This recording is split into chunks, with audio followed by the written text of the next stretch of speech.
The odds are super long in Shohei Ohtani's return to the pitching mound.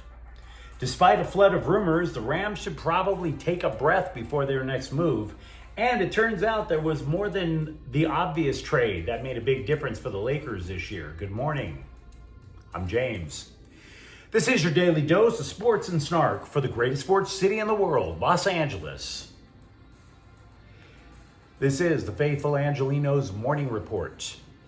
It's March 2nd, 2025. Welcome back to the Sanctum Sanctorum of LA Sports, where it is Sunday, the Lord's Day. And if you believe in Him, as I do, take a moment and thank Him for the blessings in your life, like LA Sports. And if you like being in the know about LA, clickety-clack the like button. Clickety-clack the subscribe button. And by the way, we added a new subscriber yesterday. Thank you for getting in on the ground floor. We're going to do our best to keep you informed. There's a notification bell. Hit that. It lets you know when we drop new content. Sharing is caring. Let people know we exist. By all means, comment. Now, before we go through the news and notes, quick note, we are now putting the scoreboard with some other notes up on this whiteboard so that instead of reading them, you can look at them while we get to the news a little bit quicker. So, let's get to the news. Behold, we have a random act of journalism. Not gossiping, not overly emotive, thoughtless columns, actual reportage. The LA Times ran the numbers to see if Shohei Ohtani really is a unicorn. Not a horn on his forehead and a mane made of rainbows hanging off the small of his back. Not that kind of unicorn. But in terms of, can he pitch effectively after a second Tommy John surgery? And looking at the numbers, not that positive, folks. Not that positive. Look, there have been over a couple of thousand pitchers who have had Tommy John surgery. Only 162 have undergone the procedure twice. Only 61% ever returned to pitch again. But that didn't mean they were any good. Of those 99 pitchers, only two, Jameson Taillon and Nathan Eovaldi, the latter who actually had a cup of coffee with the Dodgers, only those two were decent. Eovaldi has a couple of World Series rings. So, what did they do that all the others who didn't do so well do? In other words, what did they do that Shohei Ohtani might have to consider? Well, both admitted that they changed their mechanics drastically. In particular, they had to shorten their windup in order to ease pressure on the elbow. In other words, nothing big where you just rearing back, ready to gun it. They had to figure out how to get the ball over the plate with a similar amount of break, similar amount of speed with tighter mechanics. Having said that, the same writer who happens to be at Camelback Ranch is like, yeah, Ohtani hasn't done anything like that yet. He hasn't changed. He may have to. He probably will have to. But he hasn't changed yet. Now, to be clear, even if Ohtani is not particularly effective, Walker Buehler, for example, had a second Tommy John surgery. The first time he came back from that second procedure, he pretty much stunk up the joint. Had to leave the team, fly across the country, and, you guessed it, rebuild his windup. And of course, he came back and was a World Series hero. So even if Ohtani is more like Walker Buehler than Nathan Eovaldi when he comes back, it is not necessarily the end of the world for the Dodgers. Because after all, LA has enviable pitching depth. There is a ridiculous competition among 8 people just to get the 5th spot in the rotation. That's how deep the Dodgers are. But what it would do is make you wonder if LA overpaid. Think about it. There was a thought process from another major league executive that said Ohtani is an absolute steal at $70 million a year because theoretically you're paying $35 million for the hitter, Ohtani, $35 million for the pitcher, Ohtani. You let me know what you think about that. Will Smith also told The Athletic that his left ankle does not have any pain, but it still doesn't feel right. The starting catcher, he rolled his ankle back in June trying to break up a double play. The Dodgers have not held him back that much. They still allow him to hit. They still allow him to catch bullpen sessions. Running? Not so much. Not so much. Smith had missed all of the spring training games until Friday. Now, if you recall, last season, his batting average, all of his stats nosedived after June. Now, he denied the ankle played a role, even though if you look at his swing, he gives this little kick with his left ankle as he takes his stride. Quote, maybe I overcompensated, I don't know, but running was the only thing that it really affected, unquote. Now, Dave Roberts, for his part, didn't mince words at all. He did blame the ankle. Now, Dodgers brass did not say that Smith's workload was even going to be cut this year. But much like starting pitching, the team is loaded at catcher. Austin Barnes. Hunter Fiducia has been making a name for himself in spring training. He could make the team. And by the way, we haven't even mentioned Uber prospect Dalton Rushing. Any of them perfectly willing to pick up the slack in case Will Smith needs more time to have his ankle recover. So yeah, we have some interesting Dodgers news. Feel free to comment. Now that Matthew Stafford and Alaric Jackson remain with the Rams, it's time to take a breath. Sunday is a day of rest, for Pete's sake. So rest. Now, that doesn't mean that the internet is going to try to allow you to rest. There's going to be a lot of clickbait porn about what the Rams will do next. Oh, all the 49ers receivers want to get out of town. The Rams are going to make it. No, they're not going to make a trade. Deebo Samuel was traded last night. There's no way in God's green earth scum Francisco is going to try to boost LA in any way. For Pete's sake, they're already busy hoarding all the water. What makes you think they're going to give you a number 2 wide receiver?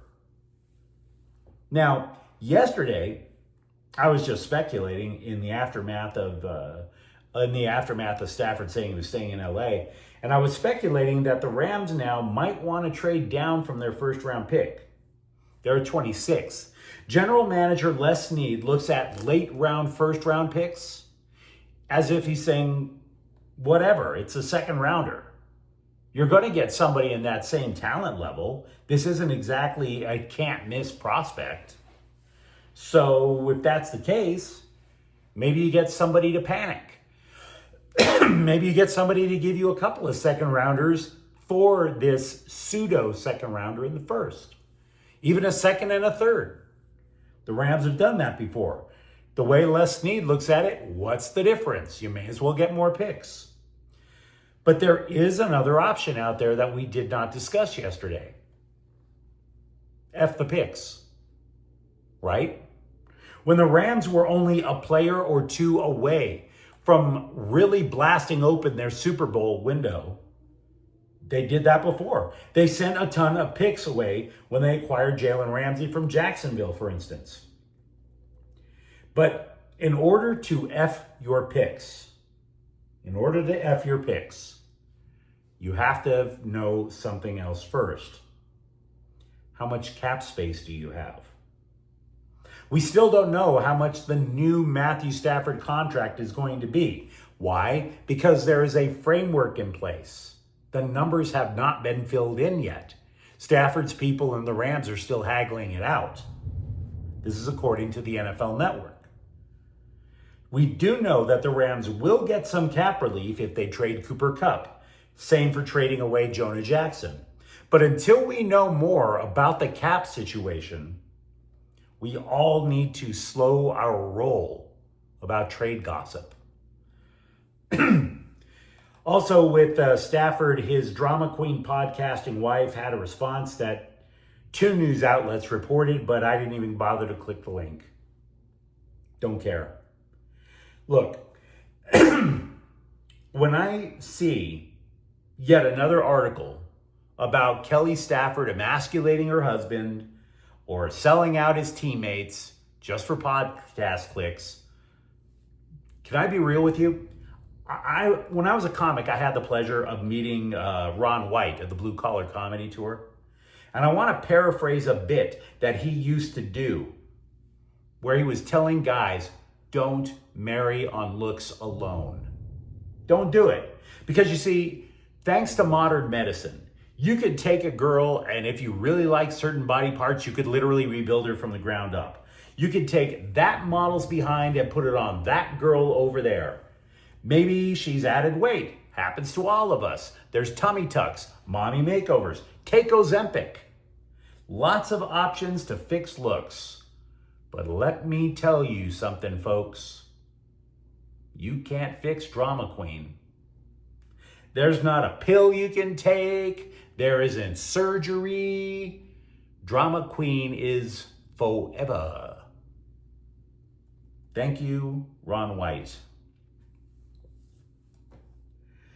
When the Lakers traded for Dorian Finney-Smith, that was at that point considered the potential franchise-altering deal. Oh my God, after all those years, we finally have a real 3-and-D guy. Dang, were we naive or what? Really, were we naive or what? Now, it was kind of the strange aftermath of that trade. J.J. Redick still stuck with Max Christie in the starting lineup. And that made me wonder, did Rob Pelinka basically lose his mind by throwing picks away for Dorian Finney-Smith? Here's the thing. Dorian Finney-Smith is now earning his keep and playing a significant role, even though he is still not considered a starter. See, the Lakers, as previously reported, they only have one traditional center that gets any playing time. That's Jackson Hayes. Finney-Smith is the primary backup, only not as you might think. The Lakers have nobody that they can trust to protect the rim when Hayes isn't on the court. They don't even bother to put Finney-Smith under the rim.